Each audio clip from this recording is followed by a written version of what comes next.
দাও মন্দিরে, আমি চাগুলো দিয়ে দিই। এমা কেন? কি কেন? তুমি তোমায় কিচ্ছু করতে দিচ্ছ না, আমি এইটুকু করি অন্তত। না না, আচ্ছা ঠিক আছে, সবাই সবাই চাটা খেয়ে নিক, তারপর আমি চায়ের বাসনগুলো মেজে দিই। কি দরকার আছে আন্টি? তুমি যাও না, গিয়ে একটু সবার সাথে গল্প করো, যাও।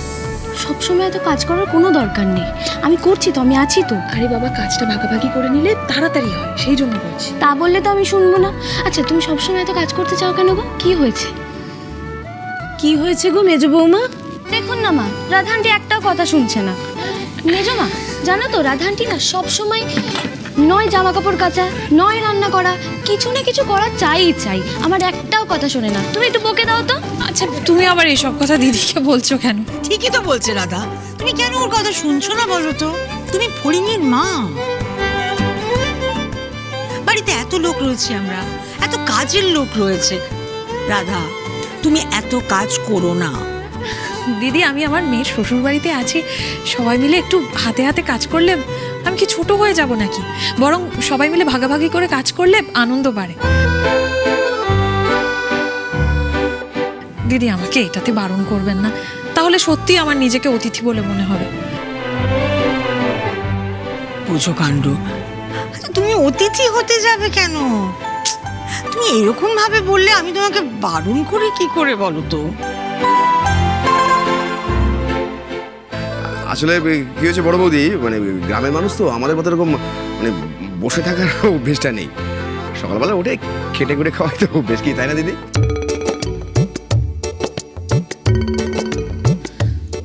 রাধার প্রশংসা করছো, করো না, আমার দিকে টেরি টেরি তাকাচ্ছ কেন? হ্যাঁ, আমি বুঝি বসে বসে খাই, কাজ করি না কোনো, তাই না?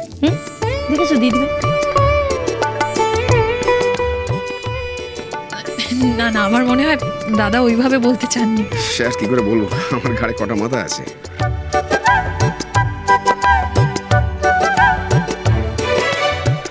এখন একটা কি আমাদের মিটিং চলছে তো, পুজো নিয়ে বসো একটু, তোমাকে দরকার আছে।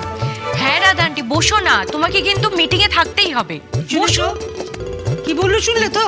বসে পড়ো তাড়াতাড়ি।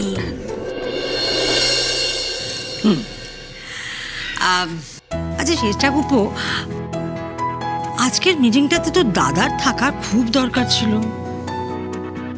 মানে আমরা যতই প্ল্যানিং করি না কেন, ফাইনাল অ্যাপ্রুভালটা দাদার কাছ থেকে না পেলে না ঠিক কনফিডেন্স পাই না। তো দাদা যখন আছে, কাজ পড়েই গেছে, আমরা মিটিংটা কালকে করলে পারি না? মেজো বৌদি হাতে সময় কই? আমি বর্দার সাথে কথা বলেছি, বর্দা ওর মতামত জানিয়েছে। এই সমু, তুই একটু খাতা পেনে নোট ডাউন করতো, বর্দা যা যা বলেছে আমি সেগুলো বলছি। হ্যাঁ তা বলো, কখন আর বলবে? আমি তো কাগজ পেন নিয়ে কখন থেকে বসে আছি, বলছো না বলে তো লিখছি না। বলো বলো বলো। শোনো, বর্দা বলেছে পুজো বড় হোক বা ছোট হোক, যাই হোক সেটা আমাদের মধ্যে ডিসাইড করে নেব, আর কিছু বর্দার বলার নেই। আর কাঙালি ভোজন যেন মিস না হয়। হ্যাঁ, কাঙালি ভোজন তো হতেই হবে। প্রতি বছরের মতন আমরা এবছরও প্রসাদ বিতরণ করব, তাই তো? হ্যাঁ হ্যাঁ, প্রত্যেক বছর যেমন হয় এবছরও তাই হবে। সমস্যা ছিল বাড়িতে, মোটামুটি তো মিটে গেছে। পুজো আমাদের বাড়িতে ধুমধাম করেই হবে। হ্যাঁ মা, ঠিক বলেছে, পুজো কিন্তু ধুমধাম করে করতে হবে। এই বছর যা বড় বড় ভাড়া গেল, হই হই করে কিন্তু আমরা পুজো কাটাবো, ঠিক আছে? হ্যাঁ সে আর বলতে, কিন্তু বড় বৌমা পুরোপুরি গায়ে হাওয়া লাগিয়ে ঘুরে বেড়ালে কিন্তু চলবে না। হ্যাঁ, ওই উঠোনের ডান দিকটা পরিষ্কার করে ফেলতে হবে। আর শোন, প্যান্ডেলের লোকজনকে আসতে বলেছিস তো? ও মা, মন্দিরারা তো বললো যে প্যান্ডেলের লোককে বলতে হবে না, ওরা নাকি নিজেরা বাড়ির মেয়েরা মিলে প্যান্ডেল করবে। বাড়ির মেয়েরা প্যান্ডেল করবে?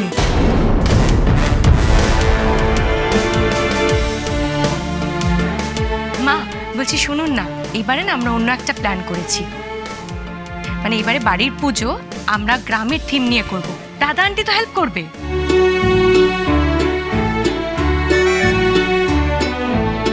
হ্যাঁ মেজো মা, এবার আমরা থিম প্যান্ডেল করব, আর সেখানে ঠাকুরকে বসানো হবে। মা আমাদের একচালা ঠাকুর তো, খুব একটা অসুবিধা হবে না, কি সুন্দর দেখাবে তাই না মা, বলুন? আমি কিন্তু জানি না, তোমার যে বুদ্ধি বড় বৌমা, পারবে তো এই সমস্ত ঠিকঠাক করে করতে? শেষ মুহূর্তে কিন্তু প্যান্ডেল করার লোক পাওয়া যাবে না। যা করবে বুঝে শুনে করো বাবা। আমি ব্যাস শুরু হয়ে গেল। মা, আপনি আমাকে যতটা বোকা ভাবেন না, আমি কিন্তু ততটা বোকা নই। একটু ভরসা করে দেখুন না। আর আইডিয়াটা তো রাধা আন্টির। সেটাই অবশ্য একটু ভরসার। দেখেছো?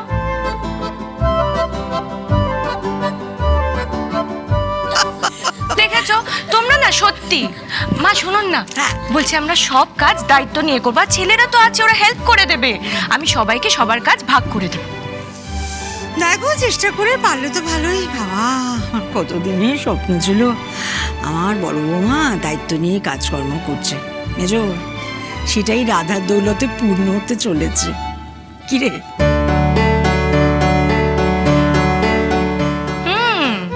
যতই হাসো, আমি কিন্তু পারমিশন পেয়ে গেছি, বুঝেছো? এবার দেখো তোমার বউ কি করে, বুঝতে পেরেছো? শোনো, তুমি, বাবু, সাগর, স্বরূপ, ছোটকা, সেচকা আর বাবা জাটাই কাউকে হাত লাগাতে হবে না। মাকেও ছেড়ে দিলাম। সেচকাম্মা, তোমাকে কিন্তু হাত লাগাতে হবে, ঠিক আছে? আর এদিকে আমি, মেজো আর ছোট কাম্মা। অমৃতা, আমিও আছি, কিন্তু আমাকে কিন্তু বসিয়ে রেখো না। হ্যাঁ হ্যাঁ রাধা আন্টি, তুমি তো থাকবেই। আমরা মেয়েরা তো প্যান্ডেল বানাবো। আমি সব লিস্ট করে দেবো যে পুজোর কয়েকটা দিন কে কি করবে। অফকোর্স তোমরা আমাকে সাজেশন দেবে আর সেই অনুযায়ী কাজ হবে।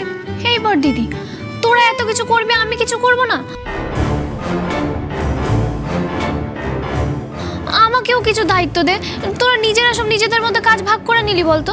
না না ফড়িং, এই পা নিয়ে তোমাকে কোনো কাজ করতে দেওয়া হবে না। ফড়িং, এবার তুমি চুপটি করে বসে সবটা দেখবে। ছুটোছুটি করতে গিয়ে পাটা যদি 12টা বাজে না, এটা ভয়ঙ্কর কাণ্ড হবে। সেটা আমি সহ্য করতে পারবো না কিছুতেই। আমি হতে দেবো না। আচ্ছা ফড়িং, তুমি এখন কাজের কথা কি করে ভাবছো বলো তো? তোমাকে ডাক্তার যেখানে নড়াচড়া পর্যন্ত করতে বারণ করেছে।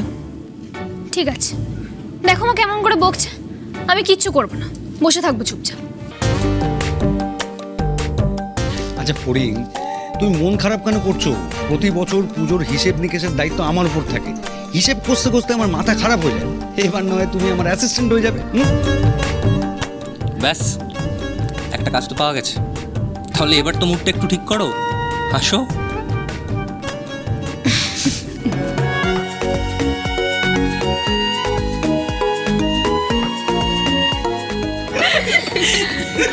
আচ্ছা হয়েছে, আমরা হাসাহাসি পরে করবো। বাবু, বাবু শোনো, এবারে তোমার নিজের প্রত্যেকটা বাড়িতে বাড়িতে যাওয়ার দরকার। তুমি গিয়ে বলবে যে হ্যাঁ একটা সমস্যা হয়েছিল আমাদের বাড়িতে, কিন্তু সেটা কেটে গেছে। আমাদের যেভাবে প্রতি বছর দুমদাম করে পুজো হয় সেভাবেই পুজোটা হবে। তুমি নিজে গিয়ে সবাইকে বলে আসবে। আর তুমি সঙ্গে সাগরকে বা আমাদের আর স্বরূপকে নিতে পারো। হ্যাঁ, যার যেরকম সময় হবে সেই বুঝে তোমার সঙ্গে গেল। হ্যাঁ, এটা একদম ঠিক কথা বলেছে দিদি ভাই। আচ্ছা ঠিক আছে। মা, ওই সাগর কই গো? মানে ওর তো দায়িত্ব আছে নিশ্চয়ই। হ্যাঁ, তো আমরা সকাল থেকে মিটিং করছি, তো দেখতে পাচ্ছি না তোকে।